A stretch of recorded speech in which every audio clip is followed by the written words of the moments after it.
प्रज्ञाशील करुणा या शब्दांचा महासागर ज्यांच्यामध्ये आहे ते गौतम बुद्ध, ज्यांनी जगाला शांतीचा संदेश दिला ते गौतम बुद्ध, भारतीय संविधानाचे जनक भारतरत्न विश्वरत्न बाबासाहेबजी आंबेडकर यांना प्रथमतः विनम्र अभिवादन करतो।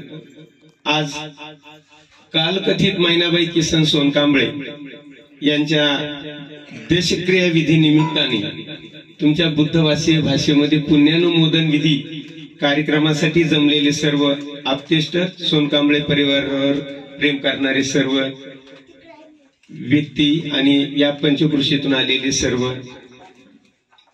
ग्रामस्थ, खर तर आज त्यांना जाऊन त्या माऊलीला जाऊन 10 दिवस झाले, परंतु ज्या मातीची कूस खूप मोठी आहे की त्यांनी सुभाष सोनकांबळे सारख्या एका चांगल्या सुपुत्राला जन्म दिला, की ज्यांनी दिल्लीचा तख्त गाजवलं आणि आज दिल्लीचा तख्त गाजवताना नरेंद्र मोदी साहेबांच्या मांडीवर जाऊन बसले।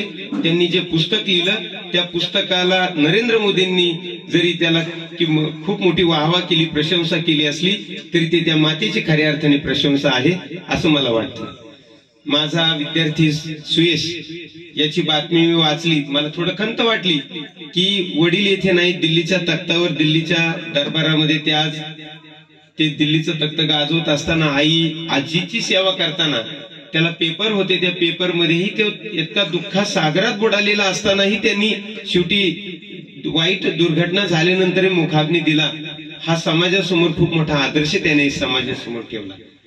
आता तो माझा विद्यार्थी असल्यामुळं ते पालक या नात्याने सुभाषजी साहेब यांचा माझा चांगला परिचय झाला। मी अहमदनगर जिल्ह्यातून मागच्या वर्षी कर्मवीर भाऊराव पाटील हायस्कूल मोखाडा या ठिकाणी पदवून आलो, परंतु या मोखाडा आणि आदिवासी भागात काम करताना त्यांच्यासारखे एक सुंदर रत्न मला पाहायला मिळाले। खरं तर त्या माऊलीला खऱ्या अर्थाने आपण आदरांजली वाहूया। त्यांनी जे काही कार्य केलं ते समाजाप्रती खूप समाजभिमुख आहे आणि म्हणून माझ्या अहमदनगर जिल्ह्याच्या वतीने, माझ्या रयत शिक्षण संस्थेच्या कर्मवीर भाऊराव पाटील हायस्कूल मोखाड्याच्या वतीने आणि माझ्या गावडे कुटुंबियाच्या वतीने त्यांना भावपूर्ण श्रद्धांजली अर्पण करतो आणि थांबतो। जय हिंद, जय